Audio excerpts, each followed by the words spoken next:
గోదావరి పుష్కరాల నేపథ్యంలో రాజమహేంద్రవరంకి పర్యటనకు విచ్చేస్తున్న రాష్ట్ర ఉప ముఖ్యమంత్రి గౌరవనీయులు పవన్ కళ్యాణ్ మా పారిశుద్ధ కార్మికుల గోడు వినాలని ఏఐటీయూసీ రాష్ట్ర ఉపాధ్యక్షులు మున్సిపల్ వర్కర్స్ యూనియన్ రాజమండ్రి పట్టణ అధ్యక్షులు తాటిపాక మధు కోరారు.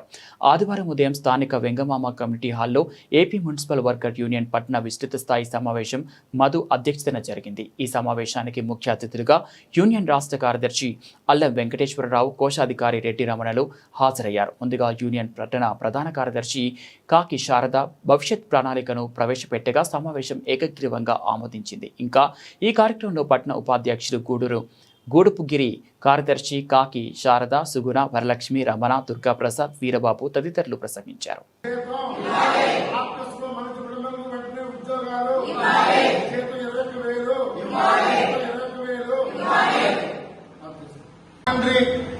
మున్సిపల్ కార్మిక సోదరి సోదరులందరికీ మన యూనియన్ తరపున నమస్కారాలు తెలియజేస్తున్నాను.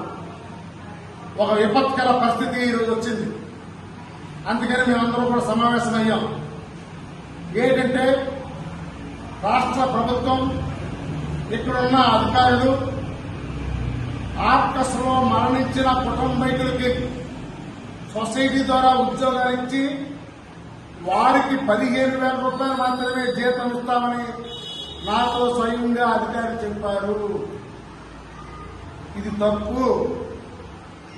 ఆర్కస్లో మరణించిన కార్మికులు గతంలో 18,000 పనిచేశారు.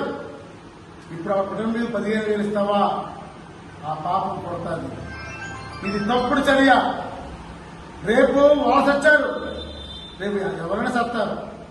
దీని మీద కార్మికులు కసి పెంచుకోవాలి. 21,000 జీతం ఇవ్వాలని మనం డిమాండ్ చేయాలి. రెండవది, రిక్షా కార్మికులకి 9,000. ఇది బానిస వ్యవస్థ. ఇదేనా తెలంగాణ బానిస వ్యవస్థ? నీ కాలు మొత్తం ధరని విధంగా ఉందా? 9,000.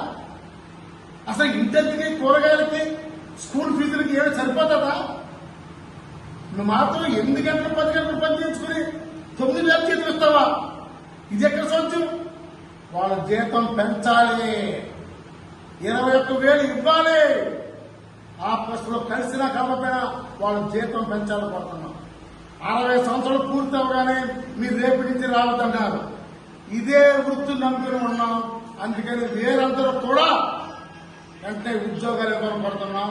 అందుకని సోమవారం నాడు ఉదయం 10 వార్డులో 3 చెప్పున్న వాళ్ళందరూ కూడా మన ఆర్ఎంసీకి వచ్చి స్పందన కార్యక్రమం కలుస్తాం. పవన్ కళ్యాణ్ ఊర్లో ఉంటే ఆయన కూడా కలుద్దాము. అందుకని వార్డు 3 రావాలని కోరుతున్నాం.